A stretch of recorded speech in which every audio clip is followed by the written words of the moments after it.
Hello student, શું કર્તવ્ય પરમાર તમારું મારી યુટ્યુબ ચેનલ ક્લાસ ઓફ મેથ્સમાં હાર્દિક સ્વાગત કરું છું.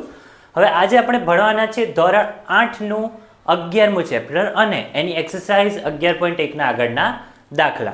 તો ચલો શરૂ કરીએ. એમાં આપણને 7મા દાખલામાં શું કીધું છે કે જો 2 કિલોગ્રામ ખાંડમાં રહેલા સ્ફટિકોની સંખ્યા 9 × 10⁶ છે તો નીચે દર્શાવેલ જથ્થામાં કેટલા સ્ફટિકો હશે. હવે અહીં આગળ આપ્યું છે આપણને રકમમાં 5 કિલોગ્રામ અને 1.2 કિલોગ્રામ. તો ચલો આપણે સૌથી પહેલાં કોઠો બનાવી દઈએ.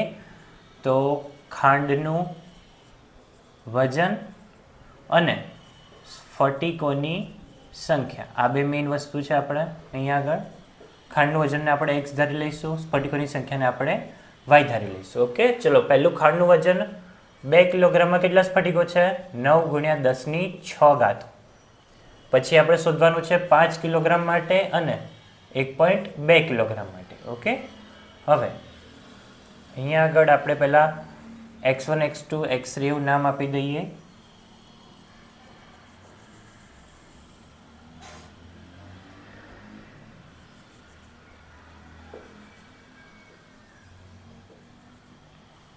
આ રહ્યો કહેવાશે x1 x2 અને રહ્યું કહેવાશે x3. એ જ રીતે આ કહેવાશે y1 y2 અને આ y3. આ બંને તો આપણે શોધવાના જ છે. ચલો ડાયરેક્ટ આપણે પેલું સમપ્રમાણનું સૂત્ર વાપરીશું. x1 / y1 = x2 / y2. x1ની કિંમત કેટલી છે? 2. y1ની 9 × 10⁶. x2ની 5. y2 શોધવાનો છે. y2 ઉપર આવશે, 2 ભાગાકારમાં જશે અને 9 × 10⁶ ઉપર આવતું રહેશે. 5ની જોડે ગુણાકારમાં નીચે આવી ગયું 2. 9 × 5 = 45 × 10⁶ ભાગ્યા 2. 45 ભાગ્યા 2 એટલે કેટલા થશે? 22.5 × 10⁶. તો આને આપણે પોઈન્ટમાં ફેરવું હોય તો 2.25 × 10�7. આ શું આવ્યું આપણું? y2. ઓકે, ચલો હવે y3 શોધવું છે આપણે. તો ફરીથી આ સૂત્ર ઉપયોગ કરીશું. x1 / y1 બરાબર x3 / y3. x1ની કિંમત 2 ભાગાકારમાં y1ની 9 × 10⁶. x3ની કિંમત 1.2 અને y3 શોધવાનું છે આપણે. y3 આ સાઈડ અંશમાં આવી જશે અને 2 છે નીચે આવતું રહેશે. 9 × 10⁶. અહીંયા આગળ ગુણાકારમાં આવશે 1.2ની જોડે ભાગાકારમાં 2. અને છેદ આપણે પોઈન્ટમાંથી આપણે ફેરવીશું. આમાં 1.2ને આપણે 12/10માં ફેરવી દીધું. 2 × 12. હવે વધ્યું 10⁶ ભાગ્યા 10. આ રહ્યું રફ વર્કમાં છે. અહીં ઘાતમાં 10⁶ - 1 થશે એટલે જવાબ આવશે 10⁵.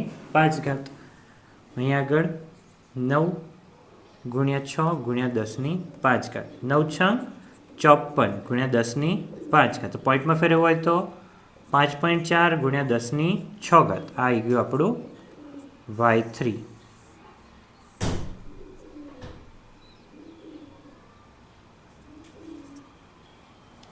ઓકે, ચલો આનો જવાબ આપણે લખી દઈએ. 5 કિગ્રા ખાંડમાં કેટલા સ્ફટિકો રહેલા હશે? 2.25 × 10⁷. અને કેટલો બીજો હતો? 1.2 કિગ્રા ખાંડમાં કેટલા રહેલા હશે? 5.4 × 10⁶ જેટલા સ્ફટિકો હશે.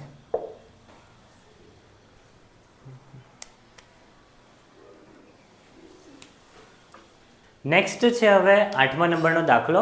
એમાં આપણને શું કીધું છે કે રશ્મિ પાસે 1 સેન્ટીમીટર બરાબર 18 કિલોમીટર એવું પ્રમાણપત્ર ધરાવતો એક સડક માર્ગનો નકશો છે.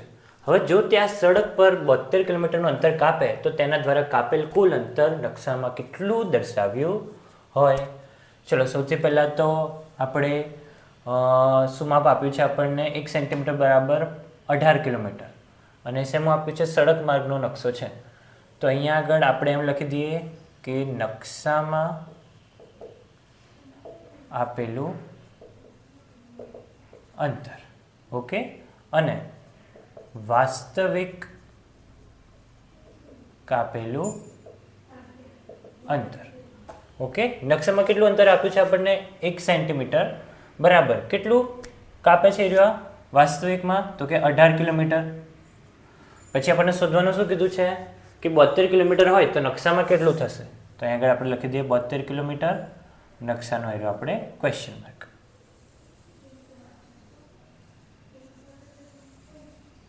હવે અહીંયા આગળ આપણે નકશામાં કાપેલું અંતરને આપણે x તરીકે લઈશું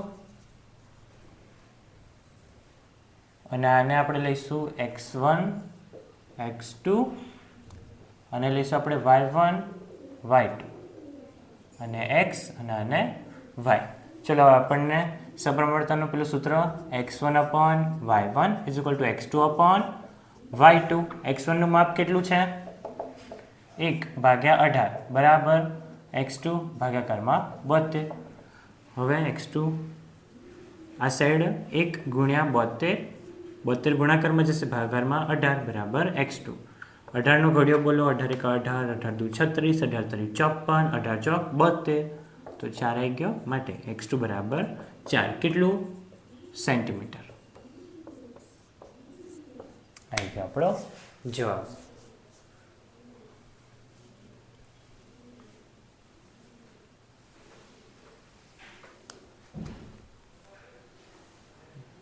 નવમા નંબરનો દાખલો. હવે એમાં આપણને શું કીધું છે કે એક 5 મીટર અને 60 સેન્ટીમીટર ઊંચા શિરોલંબ થાંભલાના પડછાયાની લંબાઈ 3 મીટર અને 20 સેન્ટીમીટર છે.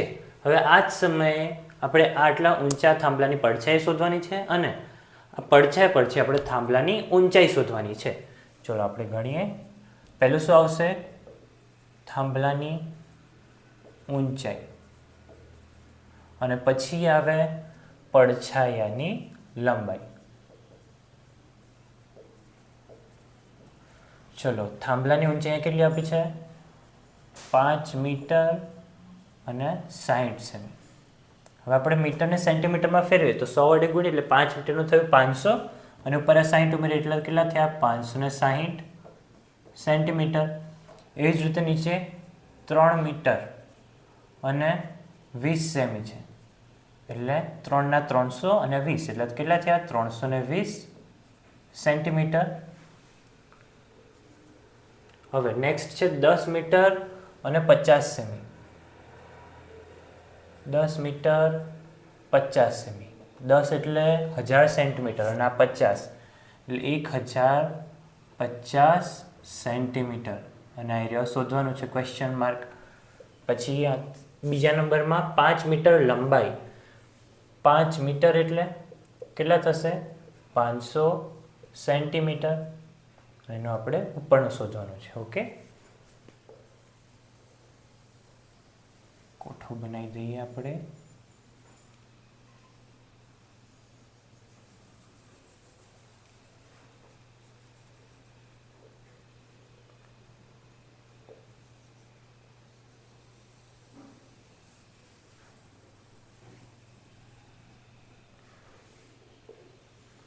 ચલો હવે આપણે સૂત્ર મૂકીશું x1/y1 = x2/y2.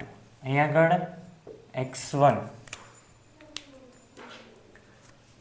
આયર્યો થશે x1, આયર્યો થશે x2, આયર્યો થશે x3, x2 આયર્યો થશે y2, y3, y1. ઓકે, ચલો આગળ દાખલો ગણીએ. x1/y1. x1 ની કિંમત કેટલી છે? 560. y1 ની 320. x2 ની કિંમત 1050. y2 ની શોધવાની છે. ઓકે, હવે y2 અહીંયા ઉપર આવી જશે તો 1050 ગુણ્યા 320 ભાગાકારમાં 560. હવે ચલો અહીંયા આગળ અવયવ પાડવાના છે, એ જ અઘરું કામ છે. 0 0 કટ થઈ ગયું. 1050 એટલે 105 ગુણ્યા 10 ગુણાકારમાં 32 એ તો 16 દુ 32 થઈ ગયા. હવે 56 ને આપણે ભાગ પાડવા છે તો 2 દુ 4, 2 8 16, 28 દુ 56 થશે. હવે 28 ને આપણે પાછા ભાગ પાડવા હોય અહીંયા આગળ તો 28 ના થશે 14 ગુણ્યા 2, 14 દુ 28 અને 28 દુ 56, 2 2 કેન્સલ થઈ ગયા. હવે 16 આપણે ભાગ પાડીએ તો 8 દુ 16, આ 2 2 કેન્સલ થઈ ગયા. 105 ગુણ્યા 8 ભાગાકારમાં 14. પહેલાં 105 ગુણ્યા 8 કરી દઈએ આપણે. 8 પંચા 40 નો શૂન્ય, વધી પડી 4, જવાબ આવ્યો અહીંયા આગળ 4, 8 એક 8,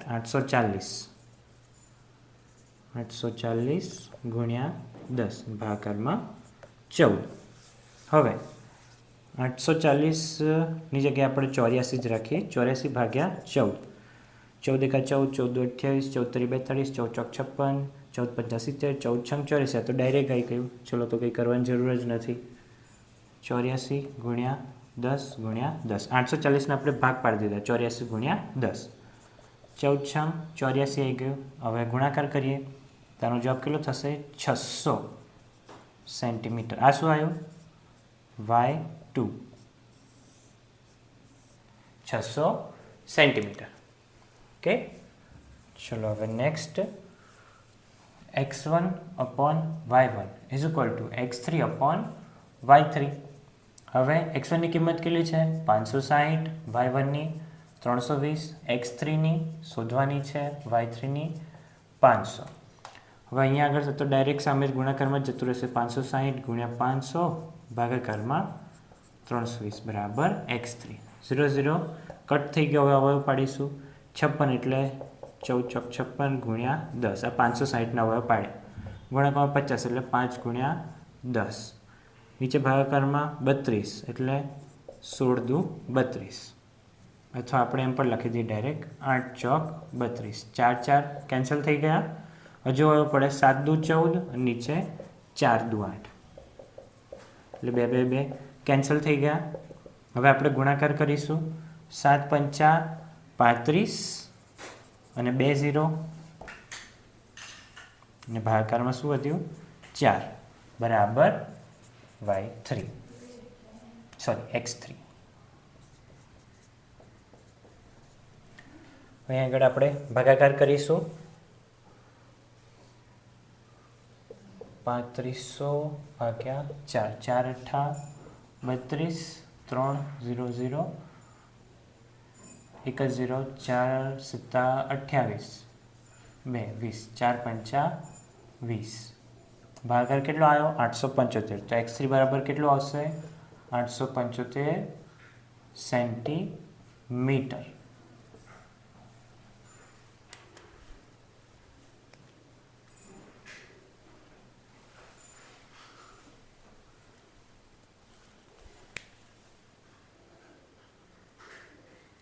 હવે 10મા નંબરનો દાખલો. એમાં આપણને શું કીધું છે? એક ભારવાહક ખટારો 25 મિનિટમાં 14 કિલોમીટર અંતર કાપે છે. તો આ જ ઝડપે ગતિ કરે તો 5 કલાકમાં કેટલું અંતર કાપશે? હવે ચલો અહીંયા આગળ આપણને પહેલાં સમય આપ્યો છે અને પછી અંતર આપ્યું છે. આપણે સમયને x લઈ લઈશું, અંતરને આપણે y લઈ લઈશું. સમય ચલો પહેલાં કેટલો છે? 25 મિનિટમાં કેટલું અંતર છે?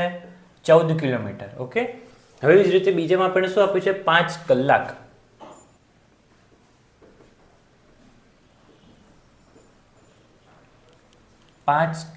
હવે 1 કલાકમાં કેટલી મિનિટ હોય? 60. તો 5 કલાકની કેટલી થઈ? 300 મિનિટ થઈ. આગળ લખી દીધું આપણે 300 મિનિટ. કોઠું બનાવવું પડશે.